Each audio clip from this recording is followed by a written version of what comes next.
Julie Trần xin kính chào quý khán thính giả của Saigon TV trong chương trình hội thoại về luật pháp với luật sư Norman Feirstein.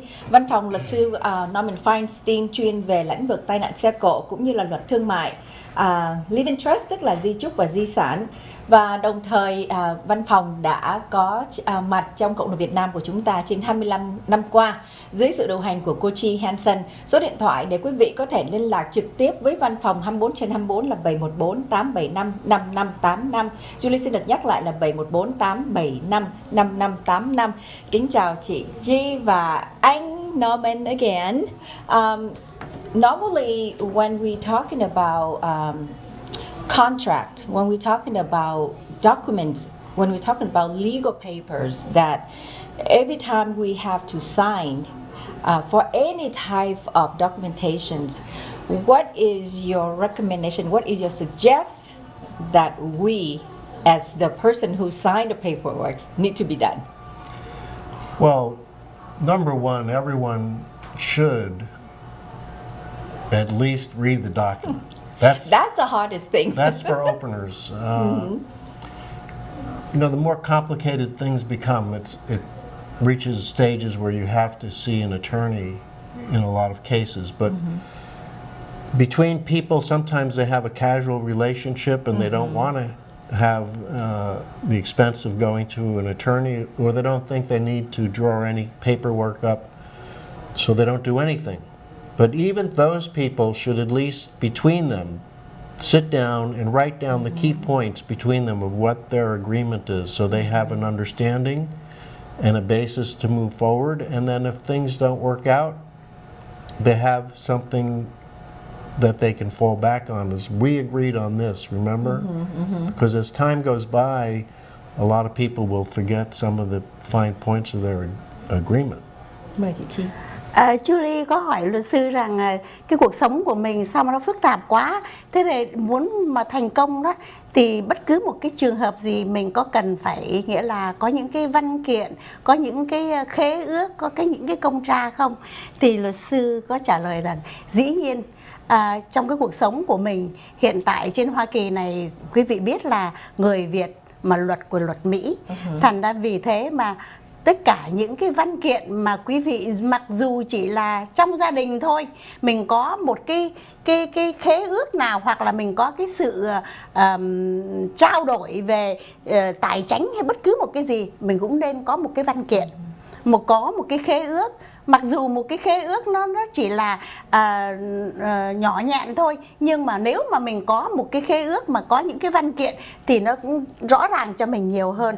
Nghĩa là tại vì nhiều khi mình hứa, mình nói tôi hứa với chị là tôi sẽ làm, tôi với chị Hùng với nhau, nhưng mà bây giờ chị bỏ ra 50 ngàn, tôi bỏ ra 40 ngàn, nhưng mà công của tôi, thấy không? Khi mà mình nói công của mình thì nếu mà mình đặt vào trong một cái văn kiện thì nó rõ ràng. 1 tháng sau, 2 tháng sau mình không có quên được. Trước khi mình ký, phải không? Trước khi mình ký. Well, you know, even honestly, being educated like myself and you know a lot of people, we still don't really read the small print, the fine print that on the contract, and that could cause a lot of problems, could cause a lot of chaos later on in life, and at that time, the attorney will have to be involved. And how can, you know, with your experience, how can we avoid from doing that in you know, when we draw a contract or when we draw an agreement between two parties? Well, frankly, it can be very tedious. I know that to read that small print is already straining your eyes just to see it. But I think it's just something that people will have to realize they have to do, because they enter into what looks like a simple agreement. For example, you hire someone who's going to renovate your pool, and he's going to remove the old plaster and tile, and he's going to put new plaster and tile. And it all seems very simple. You start adding a couple of things like maybe repairing some of the equipment, and then you find out in the end that a lot of the things that you were expecting in your mind that he would do it doesn't say that in the agreement. So then you cannot tell that contractor, hey, can you do this and why didn't you do that? He'll be waiving that contract and say, well, it's not in the contract. Wow. That's something that they can go against you. Sure. Wow. Julie nói là thôi, những cái văn kiện có bộ nó phức tạp quá, nhiều có những cái văn kiện, nhiều những cái công tra, những cái khế ước, nó có những cái hàng chữ gọi là note, phải không? Hoặc là chú trọng, rất là nhỏ tí xíu rồi, nhưng mà cái hàng đó rất là quan trọng, và cái hàng đó là cái hàng buộc tay mình vào, phải không? Vâng, đó. Tuy nhiên bởi vì thế mình nên cần professional. Mình nên cần một người luật sư để đọc cho mình những cái văn kiện đó trước khi mình đặt bút để mà mình ký những cái văn kiện đó. Julie có đồng ý không? Dạ vâng, rất là phức tạp. Đúng rồi, thưa quý vị, nhiều khi mình nghĩ rằng thì là giữa hai người quen thân với nhau, giống như là luật sư Norman có nói là nhiều khi cái khế ước giữa hai người trong gia đình hoặc là thân quen với nhau, nhưng mà mình ỷ vào cái sự thân quen mà mình không có đọc, và sau này có những cái điều nó xảy ra đáng tiếc mà mình có thể mình tránh được để đỡ mất phải ra tòa hoặc là mất lòng. Ví dụ chẳng hạn chỉ là một cái simple, tuy nhiên là một cái rất là thường thôi. Mình mướn một contractor, họ làm cho mình cái tường của cái bếp chẳng hạn, làm lại cho mình cái bếp, thì ở trong cái khế ước đó là họ thấy rằng đối với con mắt của họ, một người contractor, những cái gạch ở phía đằng sau đó gọi backsplash á, nó không có gọi là không cần phải thay đổi, thì nó viết những cái hàng rất là nhỏ, nó viết những cái hàng ngân nhỏ ở trong đó, chẳng hạn như số tiền không thay gạch ở phía sau, nhưng mà trong đầu óc mình thì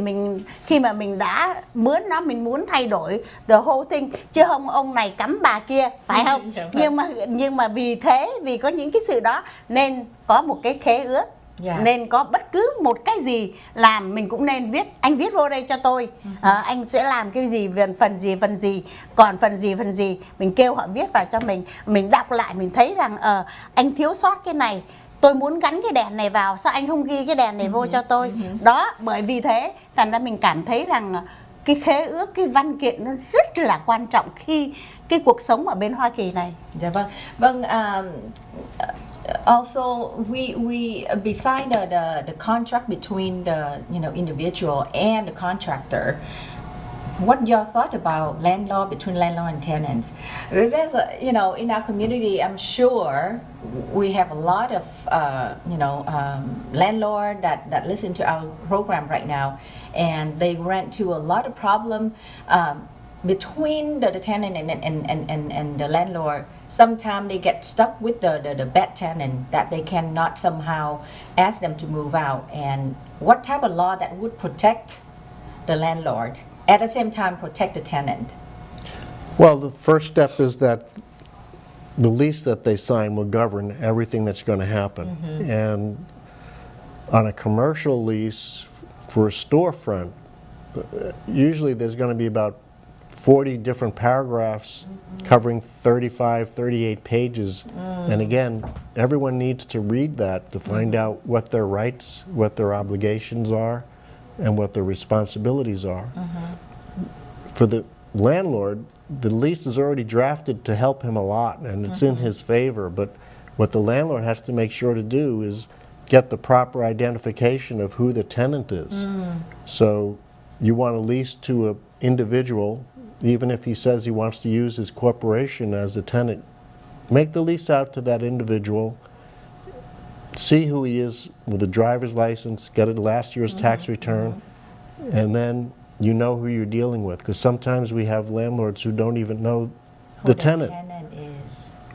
Kính thưa quý vị, xin quý vị tiếp tục theo dõi, chúng tôi sẽ trở lại sau phần quảng cáo ngắn để cô Chi Hansen dịch lại những câu trả lời của luật sư Norman Feirstein. Chúng tôi xin quý vị tiếp tục theo dõi.